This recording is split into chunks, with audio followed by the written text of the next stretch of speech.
হ্যাঁ কয় নতুন কিছু কও কান বলে ঝালাপালা করে এইবার বুঝবো তুমি বয়াতি না পোয়াতি। হ্যাঁ আমি তো দাঁড়াইলে তো তুমি দোয়া ইনুস পাঠ করা শুরু করো। এই নারীটার নাম ছিল বিবি মরিয়ম, যে মরিয়মের নামটা কোরআনে আছে সূরা মরিয়ম। কায়দা আছে বাজার। মরিয়ম স্বামী ছাড়া গর্ব হইল শোনো সমাচার। মরিয়মকে কলঙ্কিনী মনে কইরা বনবাস করে খেজুর গাছের নিচে। মরিয়ম 10 মাস 10 দিন পর প্রসব করলো, তার গর্ভের সন্তান হইল ঈসা নবী। কাঁচা খেজুর খায়া পেট বসে, কাঁচা খেজুর খায়া পানি তৃষ্ণা মিটায়, পাকা খেজুর খায়া ক্ষুধা তৃষ্ণা মিটায়। 7 মাসটা গর্ভ মরিয়মকে যখন বনবাস করে শোনো দিয়া মন। কিছু কিছু ছেলে ছিল যুবক যুবক ছেলে পেলে যারা ছিল কিপ্টি বংশের ছেলে, এরা মাদ্রাসা থেকে আইসা বই পেটের তলে দিয়া কাপড় দিয়ে ঢাইকা পেট উৎসা কইরা কয় মরিয়ম আমরাও তোমার মতন গর্ব হয়ে গেছি। ঠাট্টা করে। বাবা আমি বলবো শরীয়ত করো আর তরিকত করো আর হকিকত করো আর মারফত করো, কিন্তু অহংকার করো না বাবা। অহংকারী মানুষকে আল্লাহ কোনোদিন ক্ষমা করে না। মরিয়ম অভিশাপ করলো, আল্লাহর সাথে সাথে ওই 40 জন ছাত্র তারা গর্ব হয়ে গেল। তারা মেয়েও নয় পুরুষও নয়, গর্ব হচ্ছে ঠিকই কিন্তু সন্তান প্রসব করতে পারবে না। যাদের বলা হয় মেয়েও নয় পুরুষও নয়, আগা সরু পাশা সরু পেটটা কেতর কেতর করে পতি মানুষ মতো, যাক বলে হিজড়া। হ্যাঁ এই জায়গায় আমি পেঁয়াজ দেই তো দেখি তুমি কেমন শিল্পী, তোমার প্রশ্ন জব্দ শেষ। ওখান থেকে আমার পেঁয়াজ। মাইয়া মানুষ মইরা গেলে 5 কাপড়ে জানাজা হয়, পুরুষ মানুষ মইরা গেলে 3 কাপড়ে জানাজা হয়। হিজড়া তো মেয়েও নয় পুরুষও নয়, হিজড়া বললে কয় কাপড়ে জানাজা হইব? হিজড়া তুরিকা অংশ, ওই পুরুষের অংশ না, তুরিকা অংশ। মাইয়া মানুষ বললে 5 কাপড়ে জানাজা হয়, পুরুষ বলে 3 কাপড়ে জানাজা হয়। আমার প্রশ্ন রইল হিজড়া বলে কয় কাপড়ে জানাজা হয়? জানলে জব করব। আর তোমার মা, এই আমি আগে বলছি আমি সেই মাকে মানি যে মা আল্লাহকে রাসূলকে মানে, যে মা পীর মুর্শিদকে মানে, যে মা স্বামীকে খেজমত করে, স্বামীকে প্রভু মনে করে, সেই মাকে আমি মানি, কিন্তু ওই রকম মহিলাকে আমি মানি না।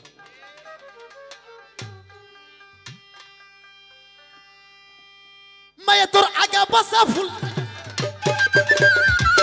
আগা পাশা ফুল লেগেছে ফারামেরও, মুরগির মতো কলা পাতার জীবন, রুমির কলা পাতার জীবন।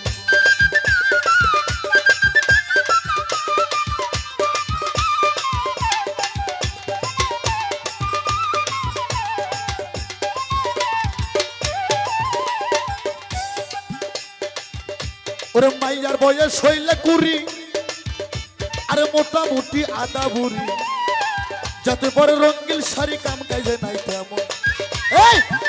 এই শালা নারীর দোষে পুরুষেরা মদ খায়, এই নারীর দোষে পুরুষেরা নেশা করে। তোর বয়স তুই যতই বাহাদুরি কর, যতই চাপা মার, মাইয়া মানুষের একটা বাচ্চা হইলেই তোর যৌবনে ভাটা ধরে যায়।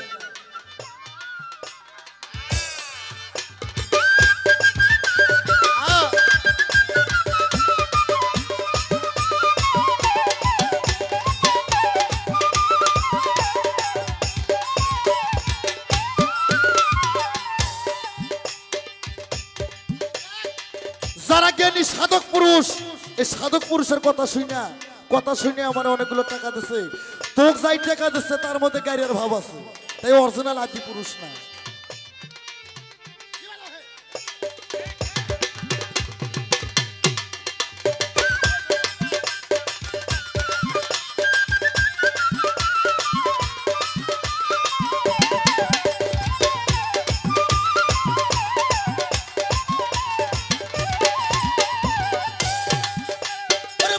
বয়স হইলে 20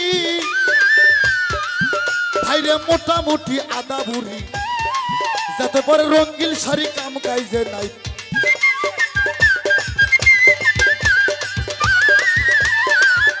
ওরা চালান সারা ব্যবসা করে শূন্য এক মহাজন, লোভী মন মনরে।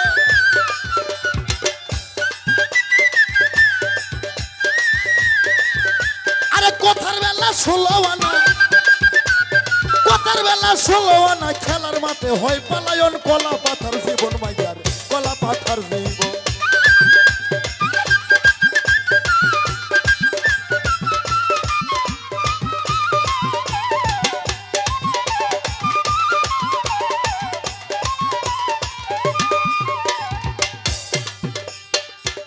মায়ের রূপে আগুন চোখে বেলকি আছে আমরা বাপেরা বললে ওর মাও যদি কালে নেও রাস্তাতে হেঁটে যায় ঠুকা বাজাও বাবা আমরা বলে কই কি মাল যাচ্ছে ওই পচা জাতক যে আমার বাপ মাল কষে এটা তোর মায়ের সৌভাগ্য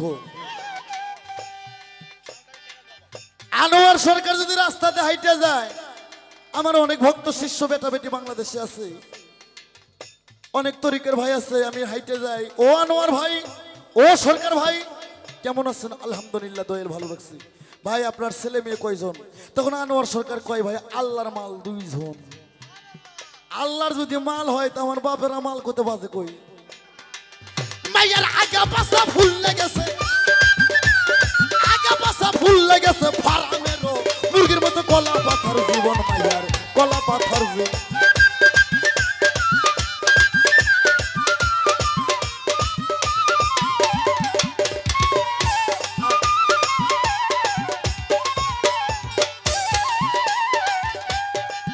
মায়ার রূপে আগুন চোখে বেলকি আরে মিশে মায়ার ফাঁকি ঝুঁকি এসব শুধু ভূতের বাজি 2 দিনের স্বপ্ন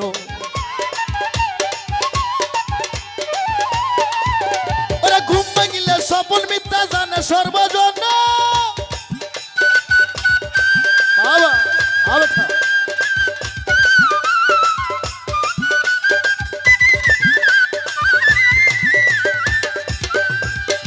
সাধক পুরুষ হইল যারা সাধক পুরুষ হইল যারা মিশে স্বপ্ন করে বর্জন কলা পাথর জীবন মাইয়ার কলা পাথর জীবন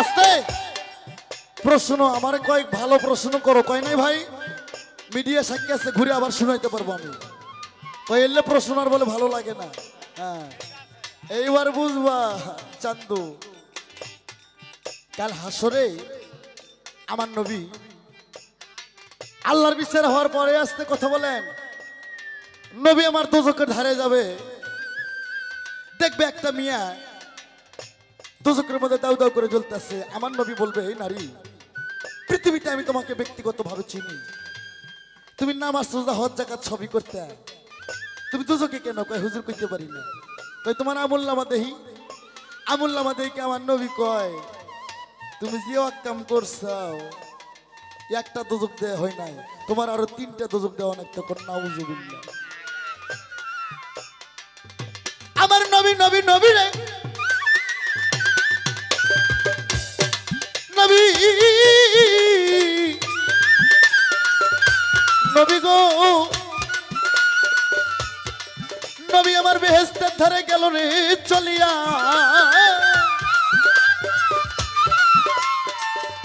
ওরে বেহেশতের মধ্যে যায় দেখে আজব ঘটনা বাবা এমন একটা নারী আছে কুরসি বসিয়া আল্লাহর ফেরেশতা 2 জন পাকা দিয়ে বাতাস করে যায় রে বাতাস করে আমার নবী জিজ্ঞাসা করে ওহে নারীগণ পৃথিবীতে তোমাকে আমি ব্যক্তিগতভাবে চিনি রে এখন রে চিনি রে এখন নবী কয় নারী এই পৃথিবীতে আমি তোমাকে ব্যক্তিগতভাবে চিনি তুমি তো খারাপ ছিলা দিন পুরুষের মন জোগাইতা নামাজ রোজা কিছু করতে না তুমি বেহেশতের মধ্যে কেন আমার নবী মায়ে থাকে হুজুর গো আমি কইতে পারি না আমার নবী কয় তোমার আমুল্লামা দেহি আমুল্লামা দেইকা আমার নবী কয় সুবহানাল্লাহ যে কাম তুমি করছো একটা জান্নাত দিয়া তোমার ঋণ শোধ হয় নাই কম্পর করো 5টা জান্নাত দেওয়া লাগতো মুসলমান বলি সুবহানাল্লাহ তুমি খালি কইবা তুমি খালি এবার কইবা যে নারী নামাজ রোজা হজ যাকাত কইরা দোজকে জ্বলতেছে এর আমুল্লামায় আমার নবী কি দেখলো আর এই নারী সারা জনম খারাপই কইরা বেহেশতের মধ্যে নূরের কুরসিতে বইয়া রইছে, ফেরেশতা বাতাস করতেছে। এই নারীর আমুল্লামায় কি দেখলা? তাহলে বুঝবো তুমি বাপের বেটি হে। মাইয়ার আগা পাছা ফুল লাগেছে, আগা পাছা ফুল লাগেছে ফারামেরও, মুরগির মতো কলা পাথার জীবন, মাইয়ার কলা পাথার জীবন।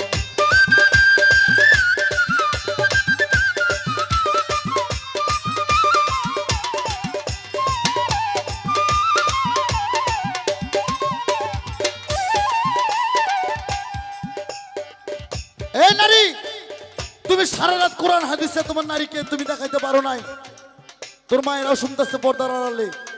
আমি এবার বুঝবো তোমার নারীকে তুমি বড় কিভাবে ভাবো। তোমার নারী যদি আমার পুরুষ ছাড়া একটা সন্তান দিতে পারে, তাহলে আমি ভাইবা দেখবো। আমার বাবা ছাড়া যদি একটা সন্তান দিতে পারে, তাহলে ভাইবা দেখবো এই নারীকে মানা যাবে কিনা।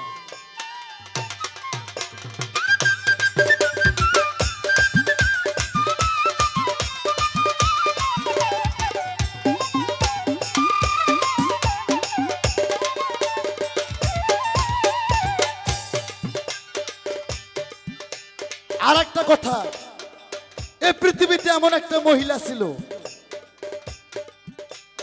মেয়েটা এমন বেয়াদব ছিল, স্বামীর অভিশাপে মশা হয়ে গেছিল। মশা অবস্থা কাবা ঘরে হজ কইরা স্বামীর পাও ধোয়া পানি খায়া স্বামীর সংসার করছিল। আমার জিজ্ঞাসা এই নারীটাকে, এ তাড়াতাড়ি ঢোলের মোড় মাইক দেন।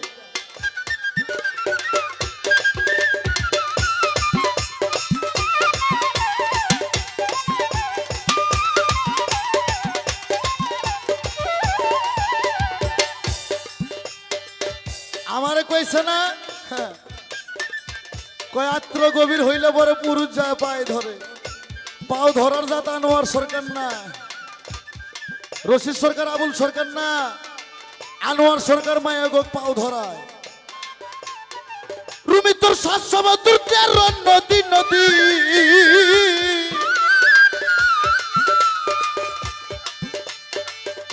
আমি একবার চুমুক মারি যদি, ওরে শুকাইয়া যায় সকল নদী, জানলে কামের সাধো। কায়দা আছে বাবা। এই যুবক, এই পুরুষ, ওই নদীতে সাঁতরাইতে চাইলে সমগ্র সাধনা কইর।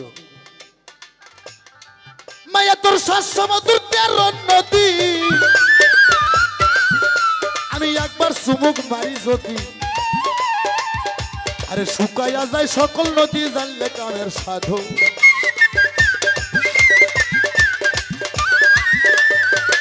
কৃষ্ণ 1600 গোপনী নয়া খেলা বৃন্দাবন,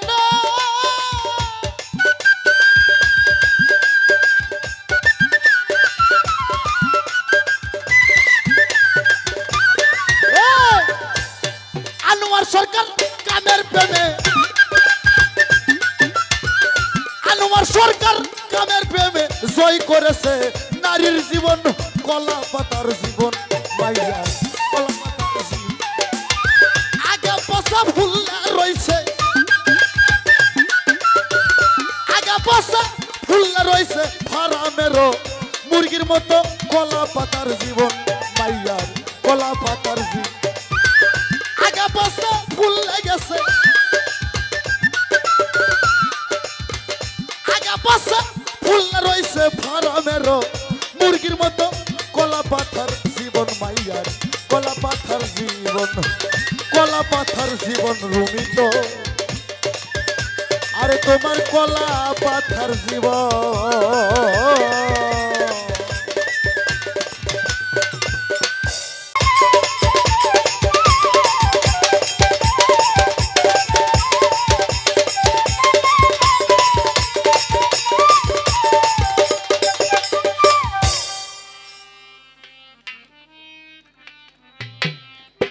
তবে যাই হোক, এবারে আবারও কিছু কথা বলে গেলেন। তবে এবারে একটা জিনিস খুব খারাপ লাগছে বাজান, আমি গান গাইতাছি, গাই গানটা শেষ করি, তারপরে যা কনের কইও। ও বাবা এমন জ্বলাই জ্বলছে বাবা, মনে হয় কখন জানি বাস্ট হয়ে যায়। আমারে ধাক্কা মাইরা মাউথ পিস কাইরা নিয়ে বল ভাষণ শুরু কইরা দিলেন। তবে কও আল্লাহ যখন কনের মুখ দিছে তবে কইবাই তো। তবে কও বুঝছে শুন না কও মিয়া, তুমি কার বিরুদ্ধে কি কও? মা কি জিনিস আপনি জানেন? আরে মিয়া আপনার তো বোঝার কথা, আপনি কোরআন তরজমা করছেন, আমি রুমি সরকার কিছুই জানি না। তবে একটু জানার জন্য দেশ বিদেশ ঘুরে বেড়াই। তবে আপনি তো অনেক বড় মাওলানা মিয়া, আপনি জবে থেকে গান গান আমার মনে হয় তখন জন্মও হয়নি, তাহলে বুঝলাম। তবে তাই কনের মুখ দিয়েছে দেখা যা নয় তাই কইবেন, এটা কইব না। বুঝছে শুন না মুখে লাগাম লাগান মিয়া, মুখে লাগাম লাগাইয়া ভাই বা চিন্তা কথা কন কার বিরুদ্ধে কি কইতাছেন। এ যাতা নয় এ মা যাই যদি একটা মন থেকে অভিশাপ দেয়, একুলো নাই ও কুলো নাই মিয়া, পরপারে তো যাওয়ার কথা দূরেই রাখেন, এ কালে দোজকের আগুনে জ্বলবেন। তাই ভাইবা চিন্তা কথা কইেন। তবে এবারে অনেকগুলো প্রশ্ন করছে বাজান, একসাথে এতগুলো প্রশ্ন করছে, ভালো করছে। আমারে বলছে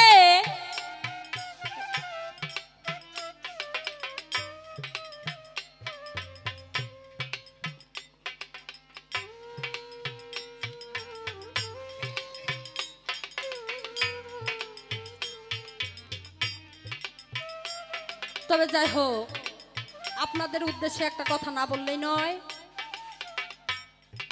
এই যে মঞ্চে কে যে বসে আছে আকাশ বাবাজি অনেক পরিশ্রম কইরা এই সুন্দর একটা পরিবেশের আয়োজন করেছে। তবে আপনাদের মাঝখানে কমিটিরা যাবে, আপনারা যে যা পারেন দয়া কইরা এই আকাশ বাবাজিরে একটু সহযোগিতা করেন, আমি অনুরোধ করতেছি বাজান। অনেক কষ্ট কইরা অনেক পরিশ্রম কইরা এত সুন্দর একটা আয়োজন করেছে, আপনারা যদি দয়ার দৃষ্টিতে দেখেন, দেখা কুমুটিরা আপনাদের মাঝে যাইতাছে, যার যতটুকু সাধ্য হয় আপনারা ততটুকু দিয়াই একটু দয়া করবেন।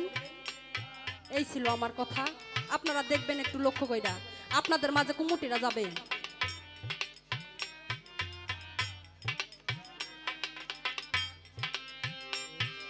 তবে আমার এবারে বলছে এই রুমি সরকার, তুমি যে এই যে ফালাইয়া ফালাইয়া গান গাইতাছো,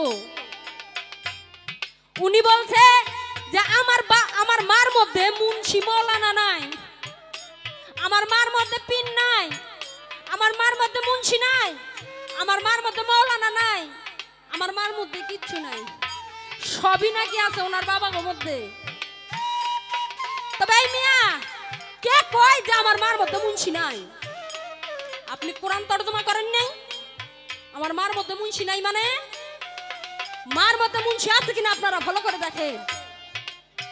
এই ময়াকারে মুন্সি, ময়াকারে মক্কা, ময়াকারে মদিনা, ময়াকারে মামা, ময়াকারে মুক্ত, ময়াকারে মসজিদ, ময়াকারে মা।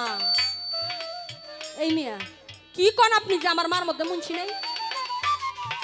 আর উনি কইলো কয় আমার বাবা মুন্সি, যদি তোমার মান নিকা না পড়াইতো তুমি রুমি সরকার আইলাহিনি কোথা থেকে? আর আজকে তেজে উঠাইয়া ফালাইয়া ফালাইয়া গান গাইতাছো। আমার বাবা মুন্সি তোমার মান নিকা পড়াইছে বলা তোমার মতো রুমি সরকারের জন্ম। আমারে কইতাছে জব্বর কথা গো। আপনারাই বলবেন, আপনারা সবাই তো বিবাহিত। মুন্সি কি নিকা করে? ওনার বাবা কি নিকা করে? বাবা নিকা ওনার বাবা করে না, নিকা করে আমার মা।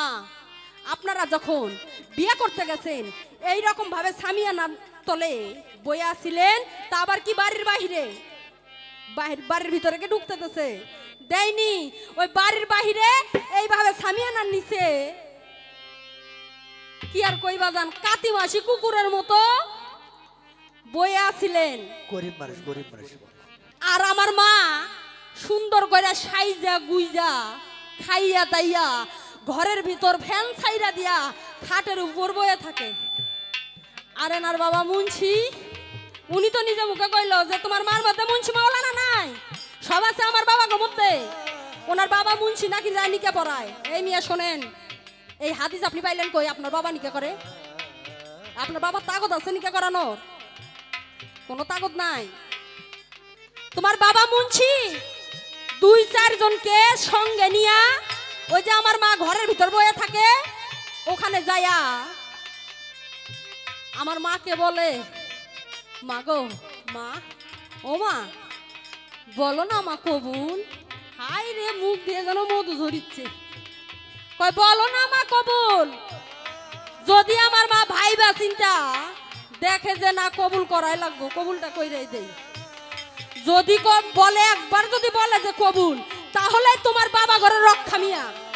নাইলে আমার মা যদি বলে যে না এ পাত্র চলবো না, একবার আউট, তাহলে কাতি মাসি কুকুরের মতো পাচায় লাথি মাইরা ওই বাড়ির বাহিরে কইরা দেয়। তখন আর করণের কিচ্ছু থাকে না। আর আমার মা যদি বলে দয়া ধর্ম কইরা যে হ্যাঁ কবুল, তাহলেই তোমার বাবার রক্ষা, নইলে রক্ষা নাই। আর বর বাবাজি ওই সামিয়ানার নিচে বয়ে থাকে, মুখে রুমাল চাপা দিয়া, মনে হয় এই রংপুর টাউন থাইকা, এই রংপুর শহর থাইকা বড় সড়ো কোনো ট্রাক চুরি করে নিয়ে আইছে, ধরা পড়লে কামসারা। এইভাবে বড় হয়ে থাকে। এই মিয়া তাহলে ক্ষমতা দেখেন কার? ক্ষমতা আমার মায়ের। আমার মা যদি বলে হ্যাঁ এইবার চলবে তাহলে চলবে, আর আমার মা যদি বলে আউট, তাহলে ওই যে কুকুরের মতো লাথি দিয়ে বিদায় করে দেয়। করণের কিচ্ছু থাকে না। তাহলে বুঝলেন নিকা কে করে? তোমার বাবা না আমার মা? জবাব পাইছেন? এই যে কি সুন্দর কইরা আদম সৃষ্টির কিছু কথা বলে গেছে, বলেনি? আদমকে সৃষ্টি করা নিয়ে কিছু কথা বলছে। এই মিয়া আপনি নিজে বলে গেছেন আগুন, পানি, মাটি, বাতাস, এই 4টা চিজ দিয়া, এই 4টা অংশ দিয়া আপনার বাবা আদমকে আল্লাহ পাক সৃষ্টি করেছে। আল্লাহ পাক একজন খলিফাকে নিযুক্ত করেছে আগুন, পানি, মাটি, বাতাস দিয়া, এই 4টা অংশ দিয়া। আরে মিয়া ভাইবা দেখেন একবার, যে 4টা অংশ দিয়া আপনার বাবা আদমকে তৈরি করলো, ওই 4 জনই আমার মা। তার কারণ মা থাকি মাটি আমার মা, মা হাওয়া বাতাস আমার মা, মা পানি গঙ্গা আমার মা, মা ব্রহ্মা আগুন উনিও আমার মা। তাহলে এই আগুন, পানি, মাটি, বাতাস, এই 4টি অংশই আমার মা। তাহলে তোমার বাবা কই মিয়া? তাহলে 4 জন মায়ের দ্বারাই তোমার বাবা আদমের তৈরি। আর শুধু তাই নয়, এই আদমকে যখন সৃষ্টি করলো, আদমকে বানাইয়া আল্লাহ পাক বেহেশতের মধ্যে রাখলেন।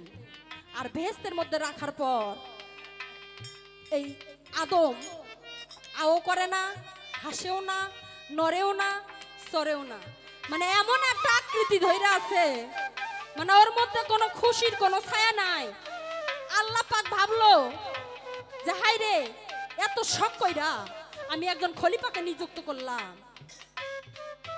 আর তার মুখে কোনো কথা নাই, সে হাসে না, সে কোনো কথা কয় না, এ হইলটা কি? তখন আল্লাহ পাক মেষ রূপ ধারণ কইরা আদমের সামনে একটা আয়না ফিট করলেন। কইরা আল্লাহ পাক নিজেই মেষ রূপ ধারণ কইরা, মেষ রূপ বোঝেন না বাবা, একজন নারীর রূপ ধারণ কইরা ওই আয়নার মধ্যে ছায়া রূপে গেলেন। তখন আদম মাথা তুইলা যখন দেখলো যে ওই আয়নার মধ্যে মেয়েলি সুরুত দেখা যায়, তখন আদম একটু মুস্কি হাসি দিলেন।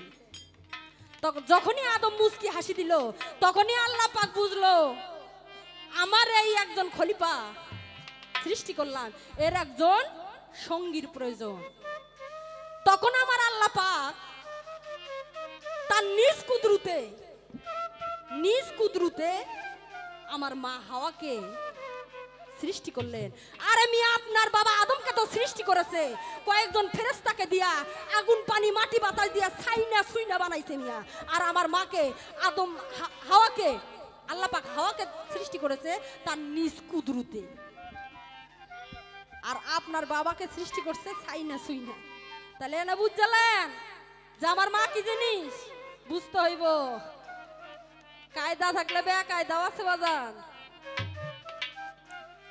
তবে এই যে এখানে আমার কথা, এই আমার মা চারজনকে দিয়ে যে ওনার বাবা আদমকে তৈরি করলেন, তাহলে চারজন মা দিয়ে যদি ওনার বাবা আদমের সৃষ্টি হয়ে থাকে, তাহলে সে কি একজন 2 নাম্বার নারী।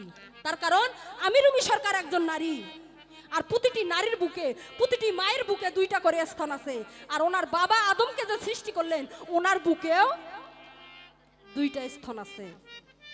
তাই উনি তো কোনো পুরুষ হইতে পারে না, উনি হচ্ছেন 2 নাম্বার নারী। আর শুধু তাই নয়, আপনারা যারা এই মঞ্চের সামনে আছেন সকলেই 2 নাম্বার নারী। এই বয়াতি সহ কেউ কিন্তু পুরুষ নয় বাবা। আপনারা তো ধৈর্য আছেন আমরা পুরুষ, কিন্তু কেউ পুরুষ না। যাদের বুকে স্থান আছে তারা কখনো পুরুষ হইতে পারে না, তারা সকলেই 2 নাম্বার নারী। তবে এই জায়গায় আপনার কাছে আমার জিজ্ঞাসা, যে কার বুকে স্থান নেই সেই হচ্ছে খাঁটি পুরুষ। আর তার নামটি কোরআনে স্পষ্টভাবে আল্লাহ পাক লিখে দিয়েছেন। আপনি দয়া করে জানা থাকলে বলবেন, না জানা থাকলে স্যালেন্ডার করবেন যে আমি জানি না। জানা থাকলে বলবেন যে কার বুকে স্থান নেই সেই হচ্ছে 1 নাম্বার খাঁটি পুরুষ। আর যাদের বুকে স্থান আছে তারা সকলেই 2 নাম্বার নারী। আপনি বলবেন। আর আমারে আরো একটা প্রশ্ন করছে বাবা, কয় এই যে মাইয়া লোক যদি মারা যায় তাকে 5 কাপড়ে জানাজা করা হয়, আর একজন পুরুষ যদি মারা যায় তাকে 3 কাপড়ে জানাজা করা হয়। তবে এই হিজলা তো নারীও না পুরুষও না, এরে কয় কাপড়ে জানাজা করা যাবে?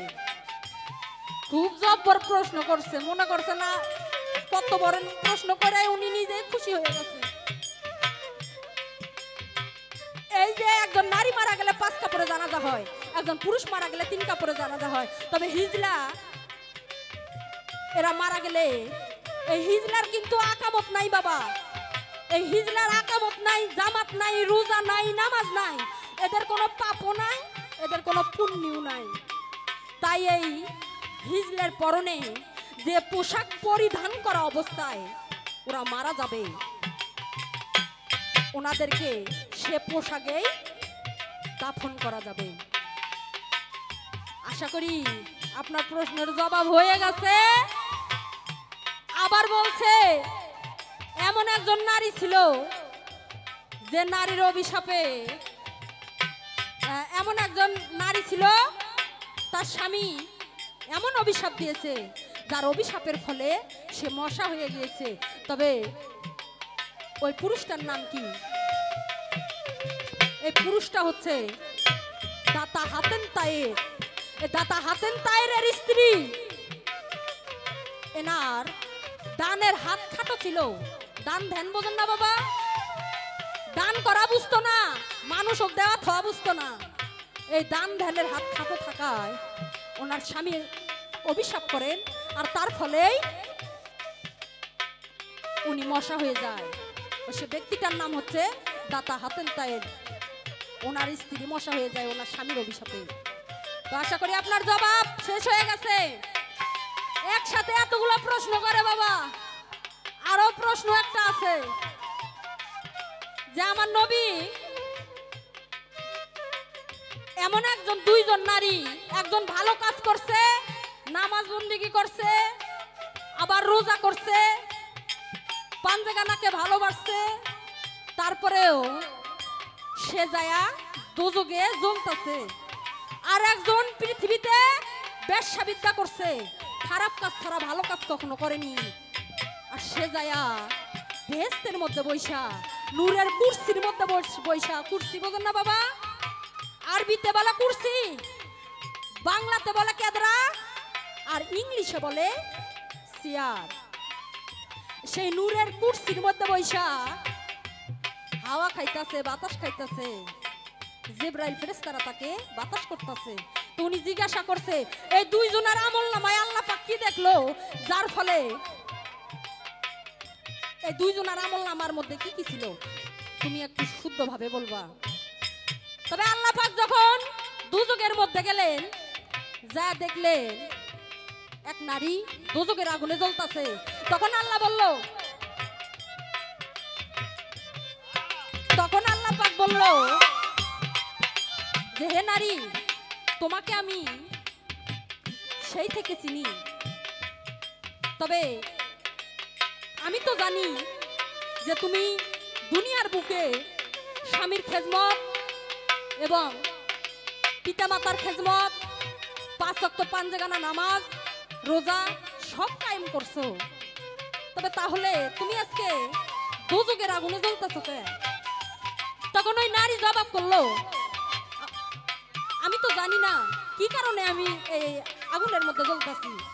তখন আল্লাহ পাক বলল, হে নারী, তুমি আমাকে তোমার আমলনামাটা দেখাও, দেখি তোমার আমলনামার মধ্যে কি লেখা আছে। তখন আমলনামা দেখা কইলো যে একটা দুজক না, একটা দুজকে তোমার কিচ্ছু হয়নি, তোমাকে আরো কয়েকখানা দুজক দিলে এটাই তুমি প্রাপ্য। তার কারণ ওই নারীটার দেন ধানের হাত ছিল না, দান করার হাত খাটো ছিল। দেন ধ্যান বুঝতো না, দান করা বুঝতো না, তার ফলে ওই নারী দুজকের আগুনে জ্বলতাছে। আর যে নারী আবার ওখান থেকে যখন বেহেশতের মধ্যে গেল, ওই নারীটা সারা জনম শুধু খারাপ কাজ করে আইছে। তবে ওই নারীটাকে জিজ্ঞাসা করলো যে, এত ভালো কাজ করে তুমি দুজকে কে? তখন ওই নারী বলল, আমি তো জানি না কেন দুজকে জ্বলতাছি, এত ভালো কাজ করে আসলাম। তখন ওই নারী বলল, ওই নারীকে বলল, তোমার আমলনামাটা আমাকে দেখাও, দেখি তো কি কারণে তুমি এত ভালো কাজ কইরা দুজকে জ্বলতাছো। তখন ওই নারী বলল, নারী আমলনামা হাতে দিল। তখন আল্লাহ পাক দেখে বলছে যে, না, তুমি যে এত খারাপ কাজ করে বেহেশতের মধ্যে আছো, তবে তোমার একটা বেহেশতে দেয়া কিছুই হয়নি, তোমাকে আরো 7-7টা যদি বেহেশতে দেওয়া যেত, তাও তোমার এই ঋণ শোধ হতো না। তার কারণ তুমি কিছুই না করো, তুমি মানুষকে ভালোবাসতা এবং তার দান করতা, তোমার দানের হাত লম্বা ছিল, তাই তুমি আজ বেহেশতের মধ্যে আছো। তবে এই হলো আপনার জবাব। একজন দান করা বুঝতো না, তাই সে দুজকে, আর একজন দান করা বুঝতো, তাই সে খারাপ কাজ কইরা বেহেশতের মধ্যে। তবে আপনার জবাব শেষ। তবে আমি একটা প্রশ্ন করছি, আর একটা প্রশ্ন আমি করব। সরকার সাহেব, এই যে আরে কি কমু বাবা, যে শালা হালুয়া চেনে না সে গোবরের হালুয়া কয়, এ তো আমার কথাই বোঝে না, এর আর কি কমু আমি, এর তো কনের ভাষা নাই। তবে আপনার বাবারা এত ভালো, এত গুণ, এত তাদের ভালো ভালো কথা বলতেছে। পৃথিবীতে এমন একজন পুরুষ ছিল যে পুরুষটা লক্ষ লক্ষ টাকা খরচা করছে একটা নারী, একজন মায়ের পায়ের তালু দেখার জন্য কোটি কোটি টাকা খরচা করছে বাবা। তবে এখানে একটা কথা, তাহলে এই পুরুষটা পুরুষের খাতায় এর নাম করে, যে পুরুষ লক্ষ লক্ষ টাকা খরচা করে একটা নারীর পায়ের তালু দেখার জন্য, আমি তো মনে করি এ পুরুষ না, এ মানুষ না, এ পুরুষ নামের কলঙ্ক। আর এই পুরুষ জাত, এটা কোনো জাত না, এই পুরুষ জাতেরা হচ্ছে এটা কুকুরের জাত, আমি ভালো জাত মনে করি না। আর আপনি বলবেন ওই লক্ষ লক্ষ টাকা যে খরচা করলো একটা নারীর পায়ের তালু দেখার জন্য, এই নারীটাকে ছিল আর এই পুরুষটাকে ছিল, যাদের নাম কোরআনে স্পষ্টভাবে লেখা আছে। আপনার জানা থাকলে সুন্দর করে জবাব দিবেন, আর না জানা থাকলে এইবারে বুঝবো মিয়া আপনি আমারে কইছেন না বয়াতি না পোয়াতি, এবার আমি বুঝবো যে আপনি বয়াতি না পোয়াতি তুলো রাখছেন, এইবারে আমি দেখবো।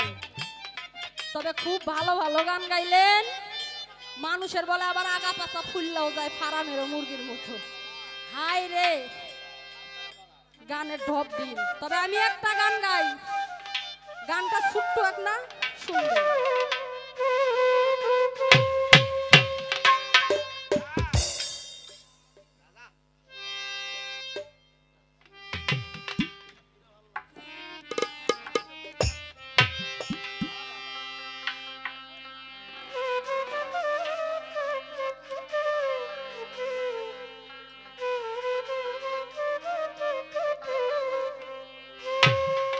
এই সাউন্ড সিস্টেম ভাই, দোতরা সাউন্ড নাই তো, দুতরা সাউন্ড একটু দোতরা না দিলে হইব না ভাই, শিল্পী হার্ট অ্যাটাক করবো। বাড়াই দে, গান পর্যন্ত মনিটর সাউন্ড বাড়াই, দুতরা সাউন্ডটা মনিটরে বাড়াই দে, দোতরা তো আরো বাড়ান ভাই, আরো বাড়ান।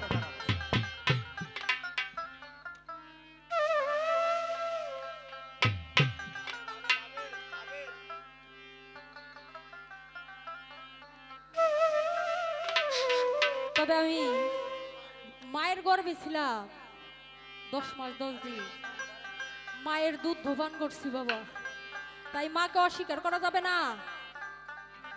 একটা গান আছে, মায়ের এক ধার দুধের দাম কাটিয়া গায়ের সাম, একটু বাবা পাপোশ বানাইলেও দুধে ঋণ শোধ হবে না।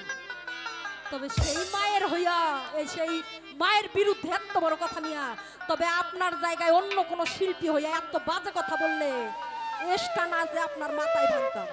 যদি আপনার জায়গায় অন্য কোন শিল্পী থাকতো, তবে আপনার ভাগ্যটা ভালো। ওই যে একটা কথাই আছে না, যে ও জায়গায় হচ্ছে ঘাও আর ভাসুর হচ্ছে ডাক্তার। হ্যাঁ সমস্যাটা হচ্ছে এই জায়গায়, হওয়া লাগতো অন্য শিল্পীর সাথে গান, নইলে দেখাইলাম। তবে গানটা ফলো করবেন।